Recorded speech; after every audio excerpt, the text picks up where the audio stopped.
Everyone, it's a Tuesday night at 8 o'clock. It's a strange time for us to be live, but then it's a pretty strange world at the moment. We've got absolutely no live sport. Poker tournaments are being cancelled. My poker school tried to get a game together tonight without success. It's absolute chaos out there. So what better time to reflect a little bit and catch up with some of the great personalities in sports, horse racing and poker in South Africa. And joining me on the line from Cape Town, it's good to welcome Gary Lentin. Gary, how are you? Brent, I'm doing pretty good under the circumstances, and it's always good. I enjoy speaking to people like you, you know what I mean? We know it's tough, but you know what I mean? We both got a smile on our face. I'm pretty sure we both will in 3 weeks' time as well, you know what I mean? It's not ideal. Everybody knows it's not ideal. It's a pretty crappy time, but I mean, and who would ever have thought that this could happen in today's day and age, you know what I mean? That the world would be in lockdown because of a flu epidemic. I mean, I'm not underplaying it. It's a lot worse than that, but who could ever have imagined something like this bringing the sporting world to a complete grinding halt, Brent? I mean, there's absolutely nothing. And, not only that, I mean, sports incidental, you know what I mean? The whole world's coming to a standstill. I believe over 1 billion people in lockdown now. I mean, it's unbelievable. Just hard to believe, you know what I mean? And please God, we all get through it and everything, and we're able to look back and reflect on it. You know what I mean? It doesn't have to be in 3 weeks' time or 3 months' time, whatever, you know what I mean? We'll learn a lot from this. And, but you know what I mean? This show, we'll talk about more about the virus as time goes on and what's happening in the country.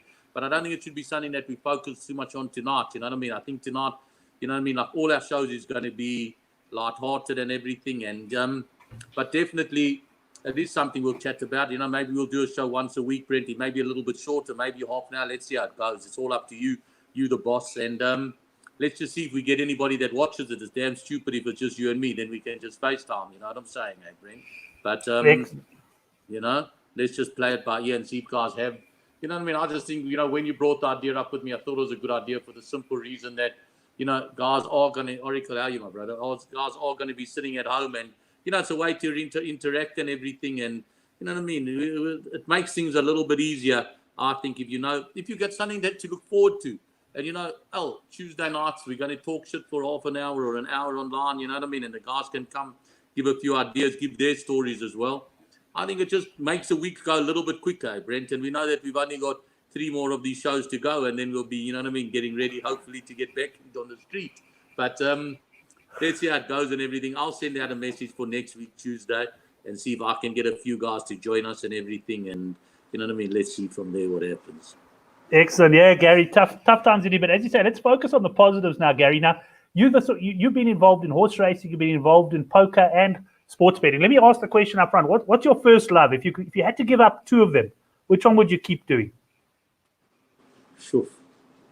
The crazy thing is this, Brent. I made a living from all of them. I'm a hell of a lucky guy, I made a living from something that I from things that I really, really love, I've obviously made more money from poker because not only from the playing time, yes, I am a winner at poker, definitely, but also that's, you know what I mean, we built a business. We built the biggest poker business in Africa. Nobody can ever argue but that. You can take the next 10 biggest poker businesses in Africa and combine them, and they can never, ever be where we've been. So obviously that gives me a lot of pride and a lot of, you know what I mean, and that a lot of achievement came there.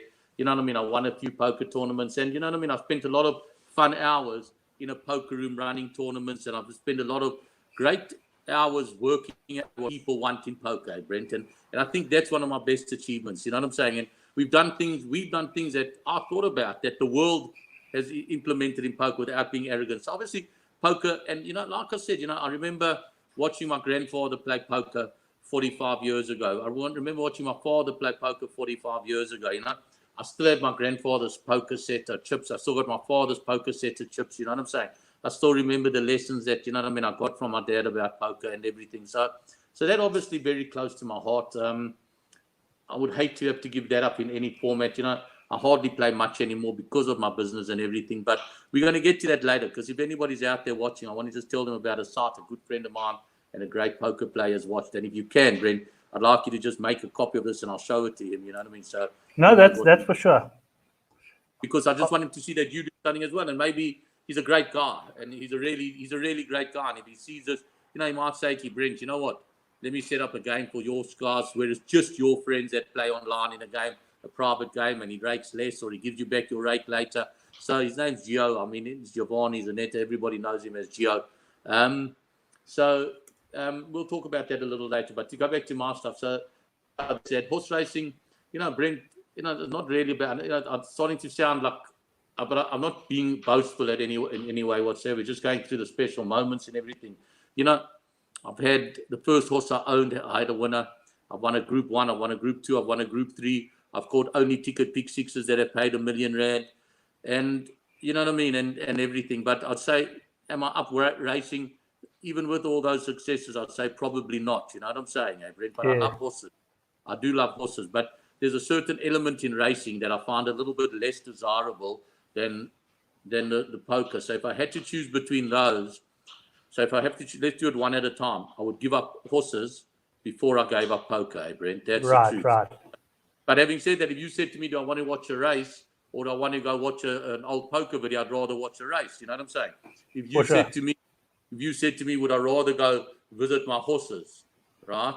Or would I rather go watch somebody else's poker game? I'd rather watch the horses. But that's different. If I had to give up hunting, I'd give up horses. Then sport, So, and again, just to go back to races, I remember my grandfather as well. You know what I mean? That's where I think I got introduced to horses. And my dad always enjoyed punting. But horses, I say, probably came from my grandfather. But sport, well, that's been part of my life from ever since I can remember. You know what I'm saying, Brent? I don't remember a day without sport. I remember, you know what I mean, getting golf clubs when I was a kid. I remember getting cricket bats. And you know what I mean? You know what it's like, taking the bat and putting it in linseed oil and letting it, you know what I mean, letting oil bat and then hanging a sock up and hitting the ball with the sock, hitting the sock with the ball in with your bat, you know what I'm saying? And those playing sport has always been something that I loved, you know what I'm saying? I never excelled in it, you know what I'm saying? There's not a huge market, you know what I mean, for 5'1", 195 kilogram guys in the sport. And I wasn't always that size, But I mean, I played sport at a reasonable level at school. I love playing cricket. I love playing tennis. I still enjoy tennis, you know what I'm saying, Brent? I was never mad about soccer as a player. Golf, I've always really enjoyed golf, you know what I'm saying, and playing golf and watching it and talking about it and punting on it. I've had huge success at punting on golf as well, so we'll get to that now. I never really enjoyed playing rugby all that much, Brent. You know what I mean? Like I said, I was much smaller, much lighter at school. When I left the army, I only weighed 69 kilograms, Jeez, so when you're at school, when you were at school and you only weigh 65 kilos, and you run 123 seconds and you can't get away from guys that are a lot bigger than you, you tend to get beaten up a lot at rugby, you know what I'm saying? But having said that, I went to a school that wore exactly the same colours as your Western Province rugby jersey there, Brent. Blue and white stripes at Highlands North Boys. And you know what I mean? And I loved punting on sport as much, even more than I loved playing sport. And I think that the difference with sport punting is that those of us that have had some success at it, right? We sometimes get arrogant without even understanding it, right? So Brent, we'll go there and say, right, we like the minus, minus 30 is never enough, and they win by 21. And we think we're clever, I haven't seen Total FX on the show before. Have you, Brent? No, I haven't. Oh, that's great. Welcome, mate. Hope you enjoyed it. I hope you got. And Darren Katzer watching on Facebook. Which one is Darren Katzer? I mean, is it the Darren Katzer that I know that my mom and his mom were best friends? I'm not sure. He'll let us know. He'll tell us. Just ask him if his mom is Marion. I'd be very interested to know if his mom is Marion. So we get it right, and we think we're so clever, Brent. But the fact is, we got it right for reasons that we'll never know. You know what I'm saying, Brent? And you know what it's like. If we back a team and they beat the spread, and the other team gets a guy sent off 3 times. Oh wow! Now I'll tell you something about Darren Katzer now. Well, hello, Darren. It's fantastic to see him there. So we back a team, and the opposition gets a guy sent off 3 times, and they spend 30 minutes. Okay, you spend 30 minutes in the sin bin. We'll never mention that, right? But if we get a guy sent off for 10 minutes and we lose by a couple of points, you know what I'm saying? How did the referee send him off? It wasn't even a spear. It was this and that. You know what I'm saying? But that's what makes sport cool. You know what I mean? We see things with our blinkers, right? While we're watching and while we're betting, right? While we're involved in the game. But we have to also be professional enough to later on say, hold on, maybe that was a fair reflection. Because we have to price up come Sunday. Am I right, Brent? Yes, so exactly. Too started. So that's where it is. So let me just touch on Darren Katzer just for a second. I don't want to go through it. So my mom grew up in Durban. Her best friend was Darren's mother, Marion, as I said there. You know what I'm saying?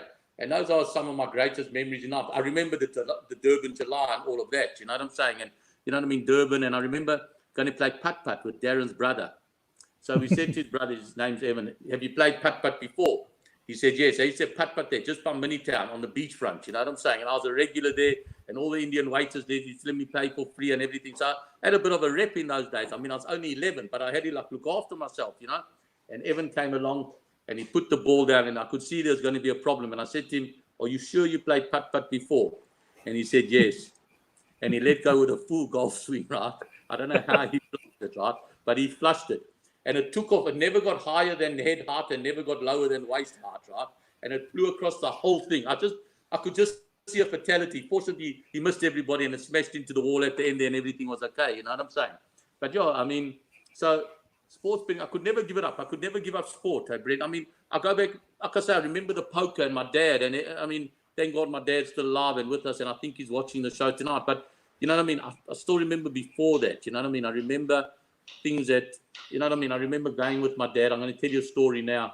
I did it to you on the show once before, but what happened there, we used to go every Saturday.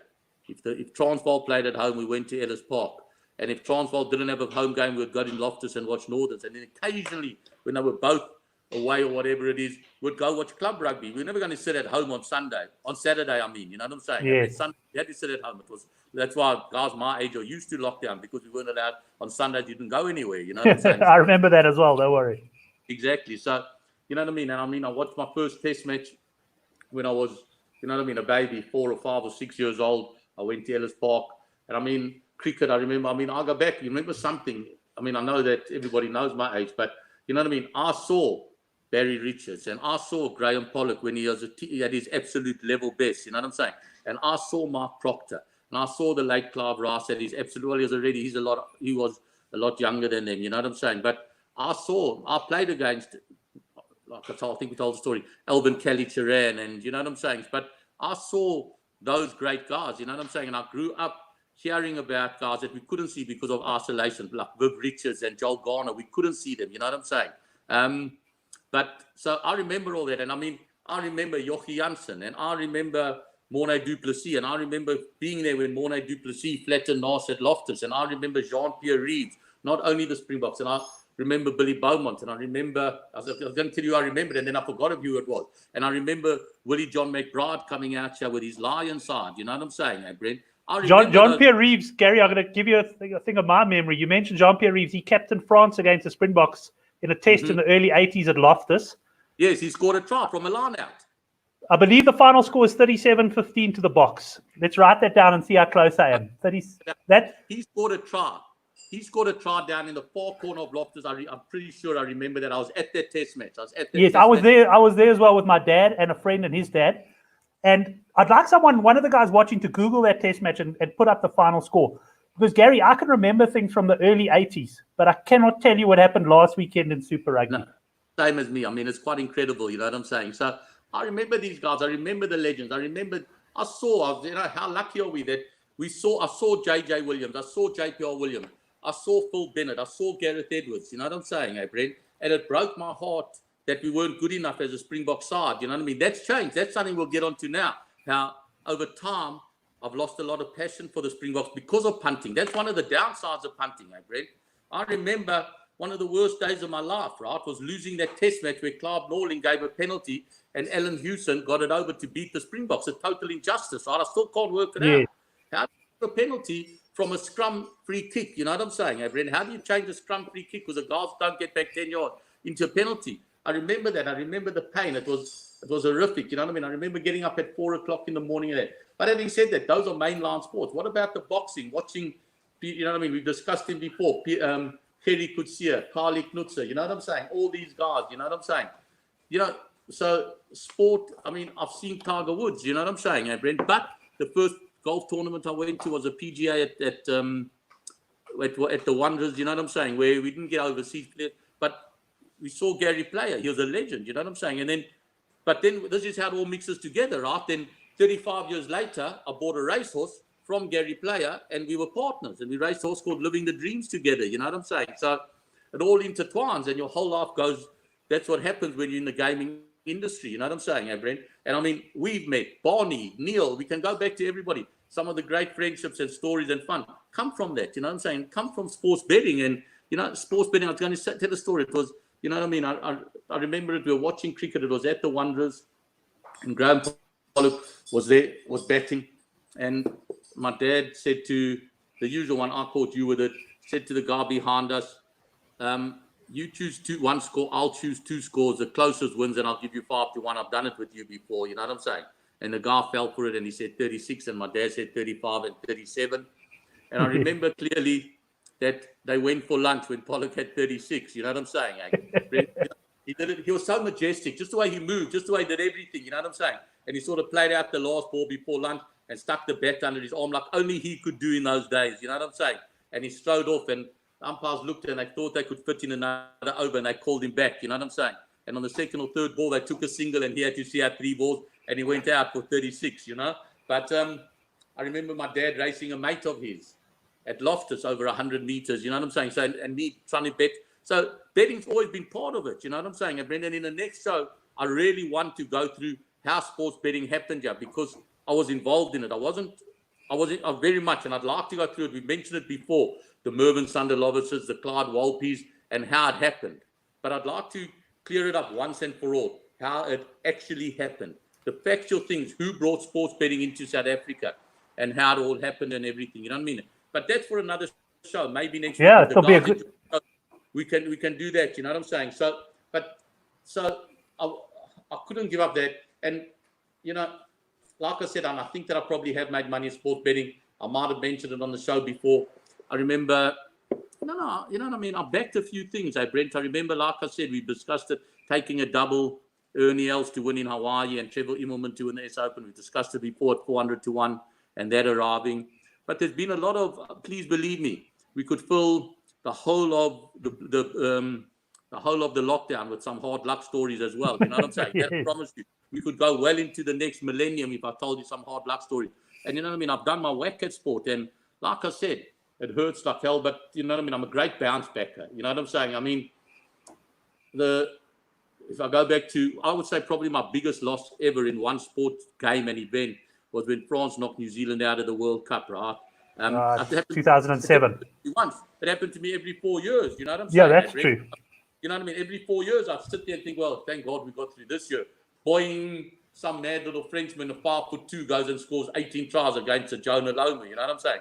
Then they're cruising again please. I've got it back over not on the All Blacks. I've got it back. I've always been like I said, I cried when the Springboks lost to the All Blacks. You know what I'm saying, Brent? But that is the negative side of sports betting.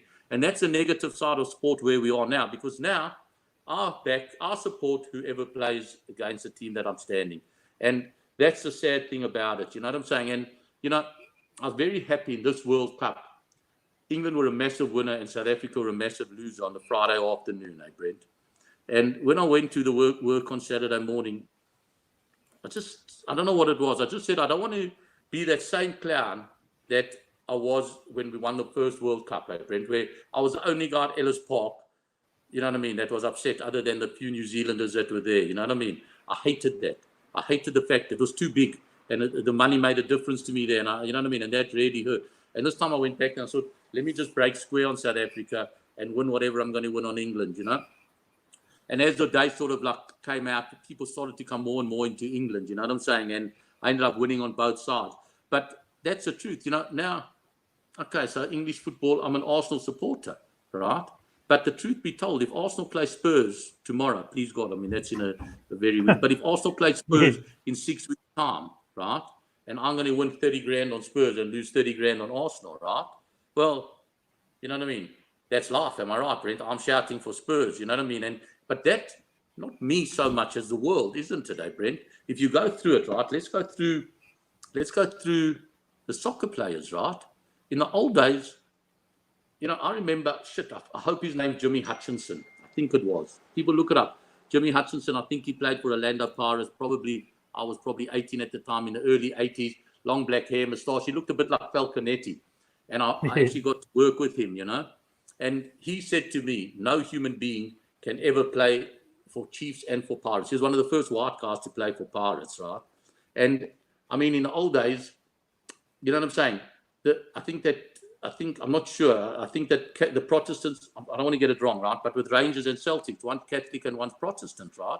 And if you were the other one, you never played for the other team. So the Catholics never played for the Protestant side until the 60s, Brent? So, I mean, but now, it makes no difference, right? If you get offered, you know what I mean, £150,000 a month more, you don't care anymore, right? So I'm not saying it is my fault, but money has changed that, Yes. Brent. Money's changed a lot of the way we see sport today. You know what I'm saying? That's the truth. I mean, look at the Japanese rugby team last year in the World Cup. I mean, there were very few Japanese names in there. I mean, there were guys, you know, coming from all over the world. If you look at the Northern Hemisphere competitions now as well, it has changed a lot. And like you, Gary, often it is the downside of sports betting is that you lose that passion.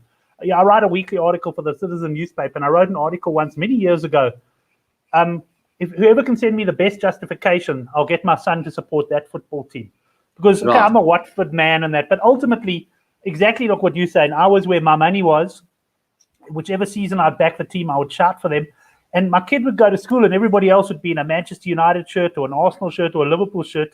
And he'd be standing there in a normal shirt because I never had that passion of support. And and it's something that my kids actually almost missed out on because when I was younger, I was a Western Province fan. And no amount of money, I was from the, but no amount of money could stop me supporting Province. When Free State, when Helgard Muller passed that, I think it was he passed the pass or he got the pass, but it was called the forward pass in the 97 Currie Cup final, I think. I didn't really have money on the game, but I switched my phone off because I was so upset. We just got cell phones and I didn't want any mates phoning me because Free State had beating Province. And then they blew a forward pass and suddenly I had my phone back on. But it was that passion, despite not having money on the game. And I think once you bet like we bet, you do lose a bit of that. You do lose a bit of that passion. It is a bit of the downside. The upside, of course, is that I could watch the Falcons against the Leopards on a Friday night, and it could be a great game of rugby because I had money on it, as opposed to my mates who go, "What the hell are you watching that crap for?" Yeah, and I mean that goes even more so with cricket, Brent. But I just want to say something. I'm really happy that you never sent your son to school with a shirt that says my dad loves Elton John." That wouldn't have gone down. It's rather that he didn't wear anything colors and he wore, you know what I mean, something like that. But, you know, that is the truth. You know what I mean? The positive side is exactly that. You know, we can watch the RPL, Brent. You know, no, I mean, the truth is you can have a bet in an RPL and enjoy it more than any other sport. Am I right, Brent? It's full of action. You don't care. You don't even know. You know the international players and some of the Indian first team. You know, the India first team players. You don't know the other guys that are there when this tournament starts, right? But it's action and it's firing and it's changing. And you take the 13 to 10, the team batting first, and then they get 197. But you see the team coming in next, got Kohli and De Villiers. All right, that's not a good idea. Don't back the Royal Challengers. But they've got this one and that one. And you remember, that young Indian bloke, he was really good. So now you take the 15 to 10, the chasing side. You know what I mean, Brett? Great. And it doesn't matter. And like you say, we can watch anybody. The truth be told, none of us that are watching this show, and I hope that there's a few, none of us would mind if they came on tomorrow and they showed 2 rugby games of, it doesn't matter who played, Brent. We wouldn't care, you know what I'm saying? We could watch it and we could have a bet, you know what I mean? And we wouldn't care if it was Harlequins playing anybody, you know what I mean? As long as it was, and especially if we recognize, you just have to recognize 1 or 2 guys in the team and you're up and running, you know what I'm saying, Brent? So, I mean, like I said, you know what I mean? You know as well as me that that sport is great without a bet, but with an interest, especially if it's in your blood, just makes it that little bit more exciting. You know what I'm saying, Brent? And that's the truth. And, you know, with that in mind, we're going to have competitions on this show. We said we were going to do it. And, you know what I mean? I don't want the guys to use those competitions for bet games and that. I want them to, you know what I mean, run it up for the next 4 weeks and whatever it is. And it may take 3 months. I don't know. You know what I'm saying? But whatever. Yeah, we don't know. Yeah. We don't know. But you know what I mean? Let's have it. We're going to do it small because, you know what I mean? And what we'll do is we'll have a competition every week where the winner's going to get a 250 Rand voucher. But the guy, when the English season, well, because, you know, I've just got a feeling that Super Rugby is not going to come back, Brent. I've got a feeling rugby is the one game where they're going to lose their condition. And it's so hard to get their condition back. You know what I'm saying? Whereas in soccer, those skills don't leave them as quickly. And the guys just running around the park and, you know what I mean? I say soccer conditioning, they'll be able to get back a lot quicker. Whereas with rugby, It won't. You know what I'm saying? And we don't have the luxury of being able to cancel a Euro 2020. My gut feeling is that we won't see Super Rugby again until 2021. But let's do this. Let's just say any major sport, whatever it is, and we can bet. I mean, I don't know if they're going to get away with Anthony Joshua fighting, and I don't know. I'll tell you something interesting on the virus that we weren't really going to get into this week. I watched Trump last night, and I'll be honest with you, unless his government can stop him, I think Trump's going to lift restrictions next week and let the sick get sick and laugh, right? And I mean, I was thinking about it. I just, let's take a guy, the American dream, and we'll get back to the competition now, right? A guy arrives in America. He's a son of two immigrants. And, you know what I mean, he grows up battling, and then, you know what I mean, he goes to college, his dad puts him through, he gets a degree, and he goes and he opens up a business. Brent, when he's 22 years old, and he's been working at it now for 15 years, he's 37 years old, and he's built a business. He's got a mortgage, and he's got the full package, right? He's got 2 kids at school. He's got a beautiful wife who's had the boob job. She's got a nice diamond ring. You know what I mean? He drives a fancy Cadillac that's got a finance, and he's mortgaged his house. But he's got the American dream. You know what I'm saying, Brent? That guy, he's 37 years old, right? He trains every day. He runs around Central Park. You know what I mean, Brent? He's built up his business. You go to that guy and you say to him, would you rather take your chances and maybe get sick and maybe not even feel the sickness? Maybe, of course, you can die. Let's not underplay this, right? Yes. Maybe get very sick and still have your business intact, or definitely lose your business and 90% stay healthy. There are very few Americans that are going to take the latter, Brent. They're going to, that's their society. They're going to say, you know what? I'd like to go to work tomorrow and I want to earn a living. And if I can, that's what I want to do. You know what I mean? If I get a bit of flu, and that's what they'll think. That's how they'll justify it. They're in their 30s. You know what I'm saying? That's okay. I've been sick before. I'll be sick again. So, and I think that Trump is enough of a sort of like, I've never seen a man more motivated by money and business and his own ego. I mean, I've seen egotistical people in my life, but he takes the cake out of anybody I've ever seen. I'm not sure that he wants to continue ruling a bankrupt country, Brent. You know, he starts to say things, read it. I saw him tonight on the news, and he's got a line that he said there, which is actually, and if you think about it in the hard facts, he said the cure can't be worse than the disease. And what he's basically saying is, if we run this economy into the ground, people are going to die anyway, and all that sort of stuff. And I think what he's waiting for is, I think at the end of the day with this whole thing, it's all about medical supplies and enough ventilators and this. And I think he's going to pump the market full of that, and then he's going to tell people, let's get back to business and take your chances. Take precautions and all the rest, but we cannot have, for example, a 6-month lockdown or something like that. So it's going to be very interesting, but I see him going that route, definitely. And he said something else. I want you to just read between one line that he said last night, and that is, just so you know what I do with the news, Brent, so I don't become totally consumed by it. I give myself an hour in the morning before 11 o'clock, and I don't think, I can answer that now, I don't allow myself to go back on the news unless the president's speaking before 11 o'clock at night, Brent. We just keep watching the rerun. But he said something to me last night that made me think he's going to do it. He said, this winter was a bad winter with the flu. We lost 50,000 people to flu anyway, right?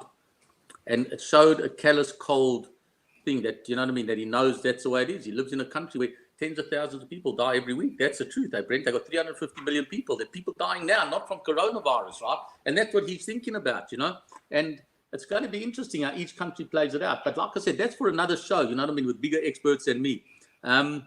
So, like I said, I just want to answer Joe's thing there. I can tell you the most I've ever won on a bet was a horse racing bet. I won 1,180,000 Rand on a pick 6, which I was choosing tiles. And I rushed back home on a Saturday afternoon. And I had to get it on quickly, and I phoned it through.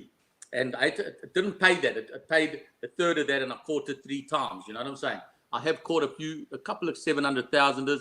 The most I won for myself was, I'll go back, we had a first timer called Arbrox Park. Oh, she was a speedy filly, beautiful filly, you know what I mean? Didn't pay a lot of money for her. I bought her. And I remember the trainer where she was phoned me, and he said to me, "Shoof, this is quick." And we waited, and we put her in a first race, unraced. She obviously came out first time out at the ball, and had a stayer there that went on to win the Gold Bowl as well, a horse called Winning Leaf. That he was the biggest horse I ever owned. I think about 590 kilos. And Arbrox Park was a tiny little filly. And I think we won about 250 grand on Arbrox Park straight up. and I think I won another 600 on the double, Arbrox Park and winning league. You know what I'm saying? Arbrox Park went start to finish. I'm going to look for that video. I'll play it next week on the show, Brent. It was cool, you know. We can find it, you know what I mean? The commentator, funny enough, was Sheldon Peters at the ball, you know what I'm saying? And I remember him saying, I don't know where, I was so nervous watching the race, you know what I mean? It was hard to see, you know what I mean? And the one thing I remember him saying is, but you can totally relax now, Brandon, in the arena. You 8, 9, 10 lengths clear. That was beautiful. Winning league was easy. He was a stayer. And he dictated the pace, Brandon. And when he turned for home, he was about 2 lengths clear. Then he took a breather, and I don't know, what do I know, you know what I'm saying? And everything sort of came up to him. And I thought, we're gone, you know what I mean? When you're 2 lengths clear and 9 horses over 2,400 now come right up to you and almost maybe go past you, you think you're gone, Brent? But he had saved a little bit, and he kicked again. It took him a long time to get going because of his, you know what I mean, his size and everything. But he ended up winning by 3 lengths. That was fantastic. I won poker tournament, the biggest cash I've ever had in a poker tournament. The picture you had of me was winning a tournament in Mauritius. I think that was about maybe 70 or 100,000 euro. I forget. I would remember if I still had the money, but I mean, that's just gone into the overdraft. So that was that. So I caught a jackpot when I was 12 years old. I paid about 1,100 Rand racing in today's time. You know what I mean? I think the dollar, you got $2 for a Rand in those days. So biggest disappointment, Gary? Or biggest loss? Not necessarily monetary terms even, but almost biggest disappointment that sticks in your head, where you've a loss that you'll never forget? Oof. There are a lot of them, my Brent. Like I said, that's a whole nother show. I've had plenty of short heads go against me racing-wise. I've had plenty of, you know what I mean, a lot of rugby games where they've scored in the last minute. A couple of, you know what I mean, cricket matches, soccer games where they score in the last minute. You know, when we talk about next week or whenever you want to do it, about who brought sports betting into South Africa, I'm going to tell you an exceptionally interesting story about how the one guy, I don't want to mention names now, he lost sight of how sports betting works, right? He was in such trouble, right? He was in huge trouble in the league, and he couldn't win. And what happened is Arsenal got him out of it. I think it was a Wednesday night. Arsenal won 3-2 to take the league away, I think, from Man United. I don't know. I want to go look up my facts again, you know, and how that changed his thinking. That's going to be a great, great show. But yeah, I would say, you know what I mean? I think Ivanisevic cost me a lot at Wimbledon's. He cost me a fortune, Brent. You know what I'm saying? I think he lost to Agassi. That was a huge disappointment. I've always, if I have a big bet, it has to be somebody or a team that's a fighter. You know what I'm saying, Brent? So, to me, Becker. I love Becker. Oh, Boris. I love Boris Becker. You know what I'm saying? You just knew that the guy was going to leave nothing out there. You know what I'm saying? I love Richie McCaw. You know what I'm saying, Brent? You know what I mean? A guy that, if the All Blacks got beaten, right? He would literally, if you said to McCaw in the World Cup, you have to leave your arm behind, he would have done it. You know what I'm saying, Brent? It was never about the money. He never went anywhere. You know what I'm saying? He's a crusader and he's an All Black. You know what I mean? And he hasn't left and tried to stay in the limelight. He's done exactly the opposite. You know what I mean, Brent? You don't see McCaw. Yes, they forced him into the World Cup final, but you don't see McCaw shouting his mouth around and everything. But you know that if you back McCaw, you had a chance. It's the same thing. It's almost like, so I've loved people like that. I love the guys that you just get a Tiger Woods. I backed Woods when he won his first major, Brent, 20-1, when he won the Masters when he was a kid. That's 1997. Yeah. 1997. I mean, I'll be honest with you. I don't think Woods has won a tournament. I think what's he won? Over 100 tournaments around the world, for sure. I think probably 87, 88 on the PJ. I don't think he's ever won one where I haven't backed him, right? I've made a fortune from Woods. I've made a fortune from Federer. I have my people that have that sort of like, just that X factor that I see in them, right? I mean, some other people see it in other guys, you know, and I always stick with them, you know what I'm saying? And, yeah, I mean, the All Blacks have let me down in a lot of World Cups, and, you know what I mean? I deserve to do my money, you know what I mean? I'm South African. Cricket, sure. I'm there. I mean, there yeah, I mean, at the end of the day, you're always going to get a run from an Australian cricket side, Brent. Doesn't matter how bad they are, right? They have that grittiness. They have that toughness that never lie down. You know what I'm saying? And I've had some nice wins in cricket and some big losses. I mean, you can go back to the time. I forget exactly when it was, but cricket can screw you out of sight. You know what I'm saying? I mean, Laxman go and get 200 after they're following on the West Indies. I don't know. I mean, India. I remember that test. There were hundreds of runs behind. You know what I'm saying? But So yeah, so remember Atherton and Jack Russell batting out the day 5 at the Wanderers. I had a double that year, and it was 40-1 the double, ending on South Africa to win that Test match. And the first leg was Corey Paven to win the Nedbank Challenge Golf. So the big outsider arrives. And I've got, South Africa heading into that last day, I think it was Robin Smith and Atherton at the crease, England 4 down. They were gone. Smith went in the first session, and you're thinking to yourself, it's game over. And Jack Russell stuck around with Atherton. And that will stick in my mind probably longer than any win will, Gary. I'll never forget that. I didn't lose a lot of money, but I stood to make a nice sum at the time. I think I just started work. I would have won probably $2,000 or whatever it was. And in the end, Atherton and Russell basically saw out the day. I think Russell went just towards the end of play or something like that. But those are the games that you don't forget.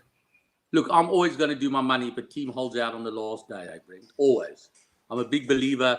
If that it's hard to bat out the last day. You know what I mean? Pitches definitely deteriorate a hell of a lot, and spinners come in. I'm a big fan of Shane Warne, always have been. But my question today, I'm going to have 2 questions, right? And like I said, we're going to run. So it's 250 a night, right?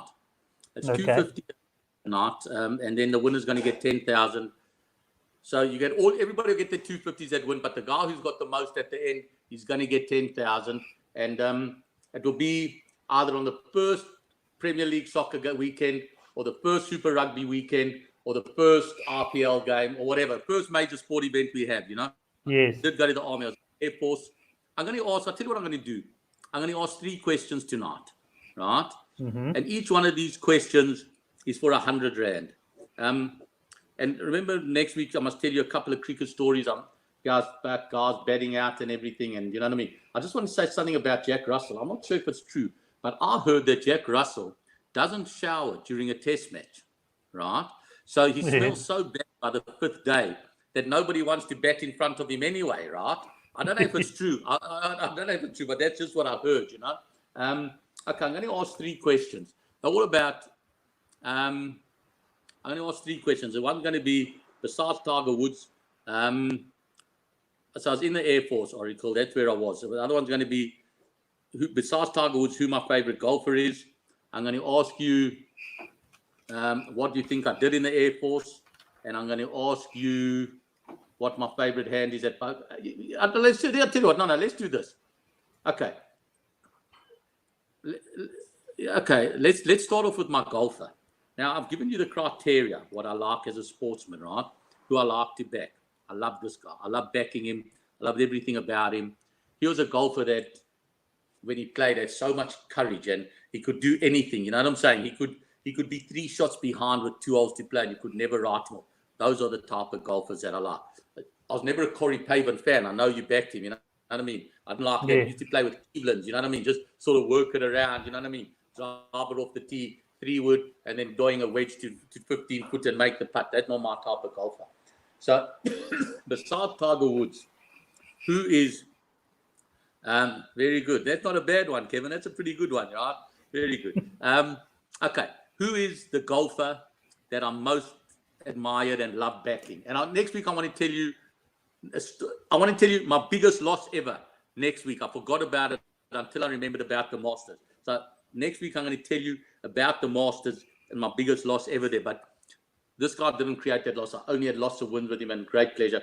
Who is a golfer besides Tiger Woods? He doesn't play anymore. That's my favorite golfer. Give the guys about 15 seconds. No, he's got something. No, I mean, I understand why you'd say that. But no, that's not right. If the guys haven't got it in like 15 seconds, I'll give another big clue. You know what I'm saying? But somebody should get it. He had heart. He could fire. He could do anything. You know? I'll have a go at it. How do you have a go? You'll get it. You tell me who you think. I reckon it was Sevi. 100%. Yeah. You know the moment you spoke about the heart and that sort of stuff, I thought of Sevi Ballesteros. Because, look, Sevi was sort of, if I could say that, I probably wasn't really into my sports betting yet at that time with Sevi. But he was that type of player. He would never give up. I mean, there was that famous, what was it, the car park hole when he won the Open and that sort of stuff. I mean, he was an amazing guy, just taken too soon. But he was an absolute champion to watch. You know, I mean, I remember, I'm pretty sure he captained Europe at the Ryder Cup when I played at, I'm pretty sure, I think they might have played at St. Andrews, I'm not sure. And Tiger Woods was invincible. Now, he went, I want to see how good your memory is. Who did he choose to play against Tiger Woods? And the guy beat Tiger Woods. See if you can see that one. Where was that in Europe, eh? It was in Europe, I'm pretty sure of that. Yeah. It's a tough one.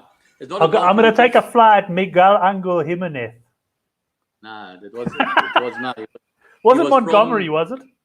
No. He was from Italy. I'll tell you that. From this Italy. Isn't for the No, that's fine. From Italy. Man, I've got.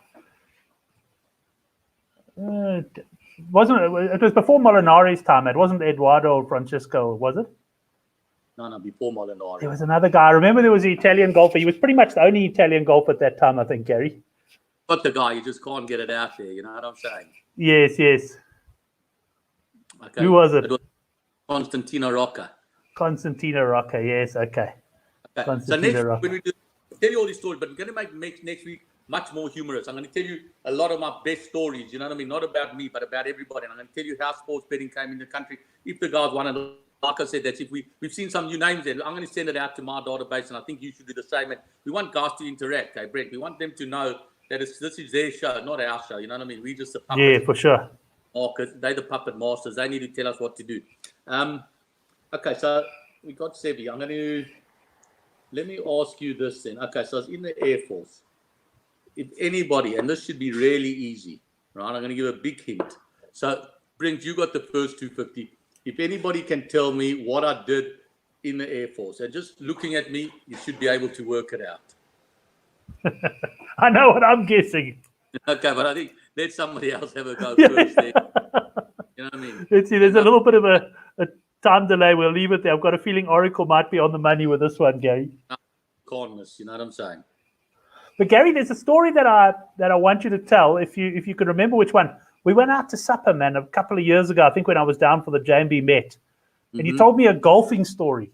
It was yourself and a mate. You were playing somewhere in Cape Town, and some youngster rocked up there and played with you. And he was a cocky oak, but I can't remember the full story. But I remember absolutely loving it. Okay, that is a brilliant story, and definitely for next week. You know what I'm saying? Yeah, there you go. Well, I mean, cook. Yeah, well, a chef. I like to call it a chef. But yeah. That's exactly what I was. And yeah, so okay, there Kevin got his 250. And then the third one, what did we say the third one was going to be? Third one, it's not saying it's the best hand in poker, but what is my favorite hand in poker? Your favorite hand? Yeah. So that story, Brent, definitely for next week. I'm not going to mention his name, right? I won't mention his name. I do remember his name, but obviously it would probably be illegal to mention his name. I'm going to tell you that story from start to finish. It's one of the best stories. It's one of the most amazing things that I've ever seen on a golf course. And I mean, yeah, I just hope that I haven't just taken up all of your thunder here and just spoken too much tonight. I can see my wife hasn't stopped shaking her head. You know what I'm saying? I mean, the truth is she could get a job as a pepper grinder. You know what I'm saying? But Gary, you know when we must do the show, I think Thursday night at 9 o'clock. Okay. I'll tell you why. That's when because that's our regular show now. At the moment, there's no point in me doing my rugby betting show on a Thursday night because there's no rugby betting. But that's when the guys all know the show is and regular come in. So find a Thursday night, 9 o'clock that works for you. Even this Thursday night if you want, 9 o'clock, whatever. And we'll do that betting story show. This Thursday night, Brent, there are some people that might be doing some last-minute shopping or last-minute even going for a run on the promenade. Oh, that's true. That's true. That's true. Next Thursday night. During the lockdown. It's a nice hour show. That's not correct, Oracle. We'll do a nice hour show. And we'll give away a lot of prizes then. You know what I'm saying? I'll tell a lot of funny stories and everything. And hopefully we can lift up people's spirits and everything. And you know what I mean? That golf one, you have to remind me about it. You know what I mean? This poker hand should be a lot easier than people think. You know what I'm saying, Brent? Not close-ish, but not quite. You're halfway there. You're halfway there, you know? Yeah, I mean, yeah, I've enjoyed doing this. I mean, it makes us think about, the truth be told, we haven't thought about all the drama that we've got to go through now for the next 3 weeks. So we do it next Thursday night, 9 o'clock. I'll send out an email. I'll send out a WhatsApp. And, Brent, the one thing I did want to talk to you about was this poker site. right? Yes. So basically what it is, I don't want to tell you what the site is now. We'll go through that next week and whatever, right? But what it is it's a site where a guy's gone and bought a club, right? It's an online. Again, you've got the same half right that Brent had right. So we know that the next person will get it. Queen is right. What the queen comes with, okay? So a guy's gone. It's an online thing, right? No, I say ace-8, we know it's the best, but it's a queen something, and you should be able to get it. If you know a little bit about me and my business, you should be able to get it. So what happens on this site is it's only South Africans, right? And he lets you into it. So it's a club that allows people to open their own club in the site. It's absolutely brilliant. Right. And you can have your own private games there. You only play against South Africans. There's no credit cards. I'll explain it all to you next week. You know what I'm saying? But I'm just saying, guys, I'll make nothing out of it. You're not going to use me as a reference. You're not going to do anything. Even with you, Brent, I don't even think they should use you as a reference. I don't want anybody to ever say we benefited from it. It's just to give the guys something to do, right? I'll teach them. What the hell is a G? What's a G? Oracle, you only meant to start drinking on Friday, brother. Up until now, you don't have to keep. You can start on Friday with the pots, but oh dear, bad one. I mean, but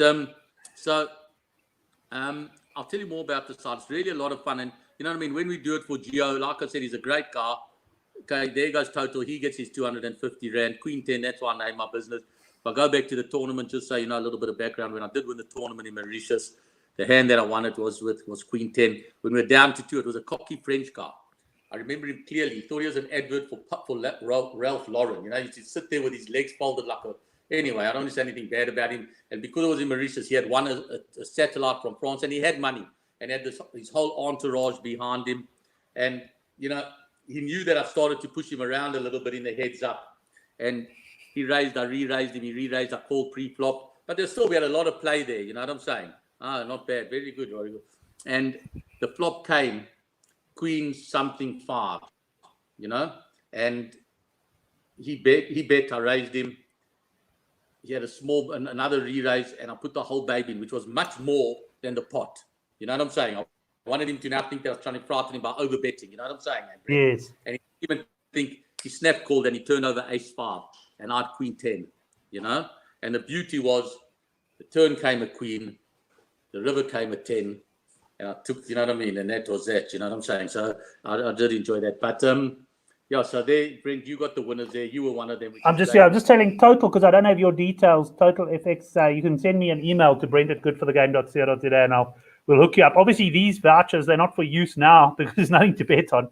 And as you said, we'll carry them forward to when the first major sporting goes. So we'll make a note of that. 250 for you, and we'll take it forward. One of my biggest punters, not most regular. He just punts all night, every night, right? We actually keep a dedicated trader at work just for him, right? Mm-hmm. And what happens is, so he normally phones up, he bets on the most obscure things, like he'll choose total corners, but he bets throughout the night, and he'll have 10 bets in a game, right? So last night he saw a spot, and he started to bet on that e-games. You know what I'm saying, eh, Brent? Yes. But the thing is, the whole game takes 8 minutes, right? So he phones up my girl. How are you betting over 7 corners, whatever, right? So my poor girl looks quickly on Bet365. She says, whatever, 9 to 10 a pair, right? But by then, it's already moved from 7 corners to 11 corners, if you know what I'm saying, eh, Brent? Yes. If he was going, then he just says, okay, I'll go high, you know what I mean? So anyway, he had about 15 winning bets in a row before we had to put an end to him. You know what I'm saying? Stop him doing that. But anyway, you know what I mean? That's it. But Brent, I think we got a great show lined up for next week. And you know what I mean? I've got some really good stories and everything. And I look forward to doing it. And I mean, it's a bit crappy. you know what I mean? While we're on the show, I got a WhatsApp from my good friend, Rob Urim, who we'll definitely mention throughout our shows. You know what I mean? A gaming man through and through, the best of the best. And he sent me pictures. He opened Emperor's Palace. And he sent me the pictures of it being closed now. You know what I'm saying? And no, that's. I got a message from them, I think.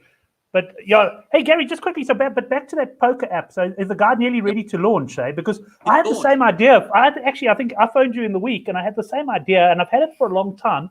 But the only reason I wanted to take it forward now was because you can't play poker games anymore, and I thought this would be ideal if guys can set up their own private games. So it sounds very good, what you're telling me. So is he almost ready to roll with this thing? He's already started. He had a big tournament on Sunday night, where he guaranteed 100,000 rand. That was, he had launched on Sunday. He guaranteed 100,000 rand tournament. And halfway through the night, he said, let's lift that guarantee to 200,000 rand. That's how busy they were. He's putting together a whole tournament schedule now, which he'll have tomorrow. So what I'm going to do, I'm going to give you guys a site. If you guys are interested at all, and I know you are, Brent, just let me know. And then I'll tell you how to get onto his club, right?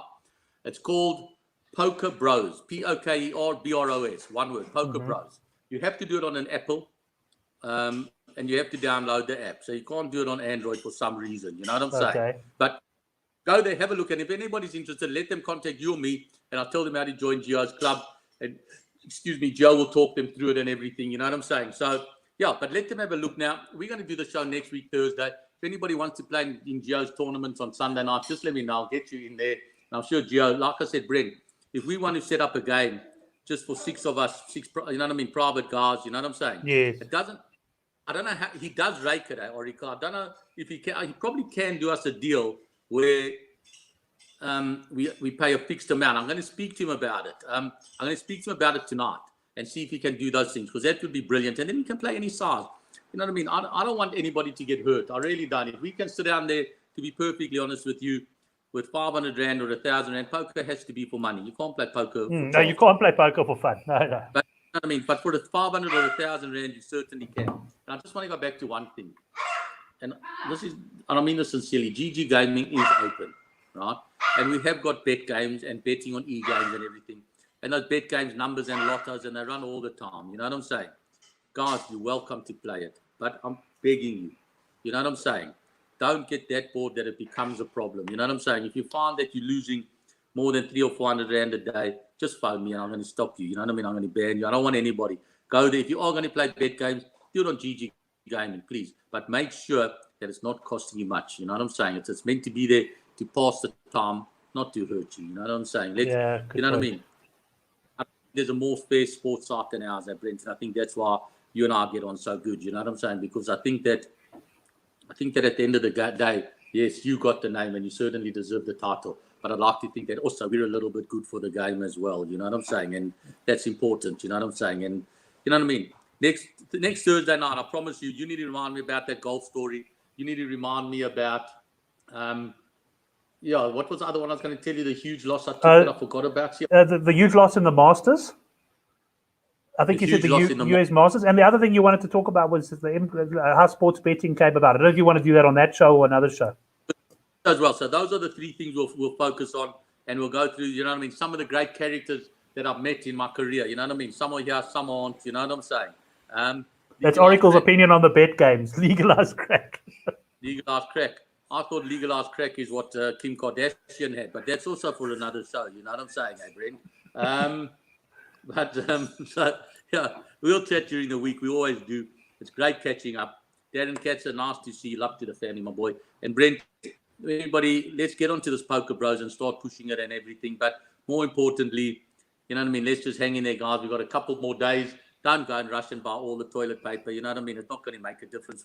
I still haven't got that one worked out. I mean, at the end of the day, you know what I mean? If I had to choose between a chicken and toilet paper, right? I'm wiping my gut with my hand and I'm grazing the chicken afterwards. You know what I'm saying? That's a fact. You know what I mean? But anyway, let's see how that goes. You know what I mean? Leave a little bit for everybody else. I think we'll be okay. Next week, Thursday, is going to be a cracker, Brent. Excellent. Gary Lentin, thanks very much. Good chatting to you, man. And good luck in the lockdown. Can't wait to get up and running again. And I will go and check out Poker Bros. Cool. We'll speak later. Have a great week. Hang in there. Take care. Right? Cheers, Gary. And thanks to all the guys who did join us in the live chat. We were pretty early tonight.